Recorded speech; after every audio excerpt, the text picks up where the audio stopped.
Hello, hello, hello! Happy day, world! Welcome to the Porenay in Croatia. Zdravo svima, dobrodošli na moj kanal. Good day, everyone! Magandang araw po sa lahat ug mayong adlaw Cebu! Happy cooking, beautiful people! So for today's video, share ko sa inyo one of the authentic lumpia recipe from sa kaninu-ninuan ko. And with my homegrown na mung bean sprouts or taugi or tugi sa Bisaya. So dito guys, ipakita ko sa inyo, ayan, pre-cooked ang atong meat.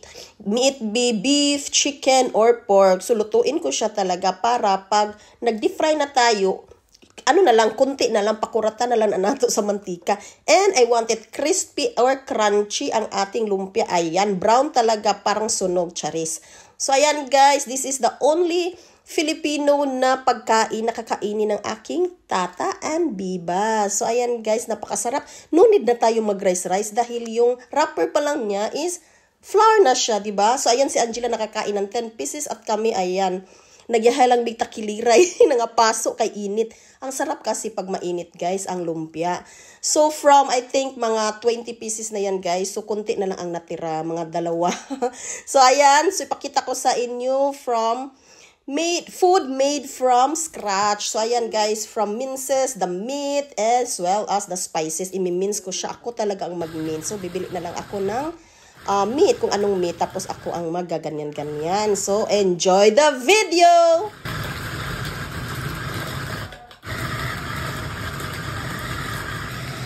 So, ayan na nga, intermission number. Si Angela pina-video ko, pero hindi ko alam, binivideohan niya yung puwet ko. Sabi ko, dyan sa mismo sa ating, ayan, sa meat, hindi yung atong malaking katawan. So, ayan na nga, guys, intermission number na yan, pardon sa mga kumakain. Now we put this. Stavit lipo. Check. Ito ga. Okay. Edi lipo stavit. Bravo. Edi pusmi. Check. Wow, super so. Tadan. Not worried. Wow.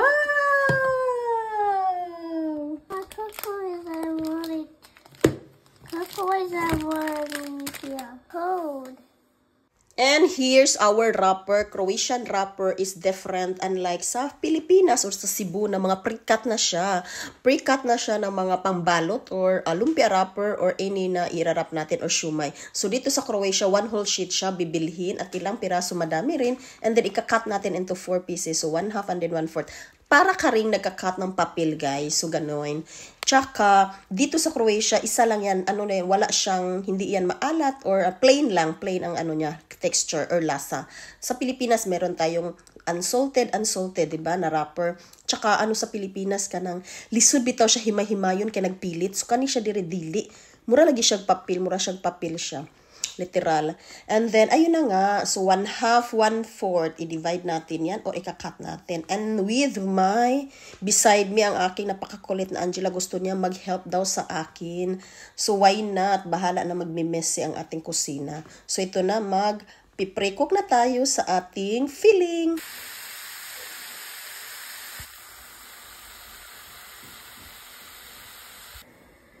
Tada! Ito yung bean sprout natin na. Saan na nakabuan? Ayan, saan nakabuan? So, ito siyang i-lono. Dito sa ito. So, let's done.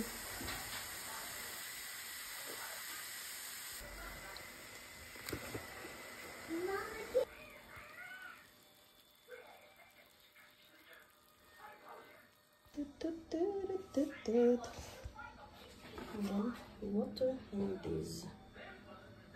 And dito na tayo sa napaka-struggles guys, ang pagrarap. So, andin sa Angela, nagwakli pa na ako kay gusto sad siya. Pero init ang atong filling or ang atong meat. So, ayan na nga guys, struggles ang pagrap. Kasi nga, dali kay siya mababwasot. Mabwasot ito mga tudlo. So, kailangan dublihon or minsan naman, hinay ka talaga, hinay-hinay. So, most of you ginagamit na pang wrap or pang sealed is, ano siya, itlog. Sa akin naman is water lang, plain. So, ayan na nga, na-expert na ako nito guys. Tansya system lang ang paglagay ng mga ingredients, mga liquid, at saka mga powder na mga seasoning. So, ayan na nga, madami siya. At ang nakapakasarap na nito guys, kasi meron akong homegrown na taugi. At ang ano ba yan guys, yung mga carrots, spices, onions, and garlic. So, mini-mince ko siya guys. Ang labas niya, kinalabasan is very sweet. So, naghahalo ang saltiness, sweetness, ganon siya. So, napakasarap. Golden brown talaga ang gusto ko. Ganyan. Mama, it's done. Okay, yes, done.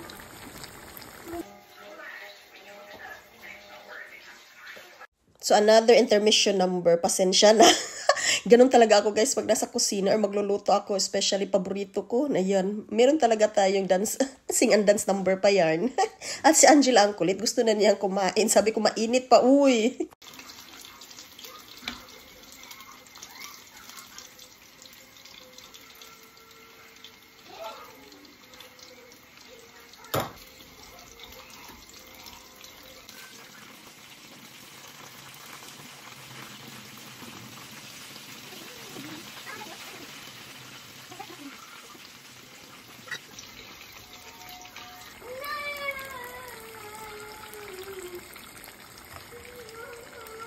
And here's our lunch. So, attack na.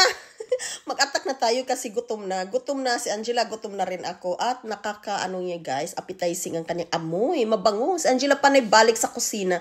Mama smells good. Smells yummy. Sabi pa niya. Angela eating also.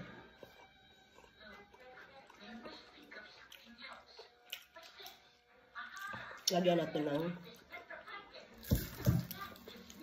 And that's the end of our video. So special thank you from the bottom of my heart. 4,600 subscribers. So ayan guys, ma-genuine subscribers or legit subscribers. Thank you from the bottom of my heart. Mwah!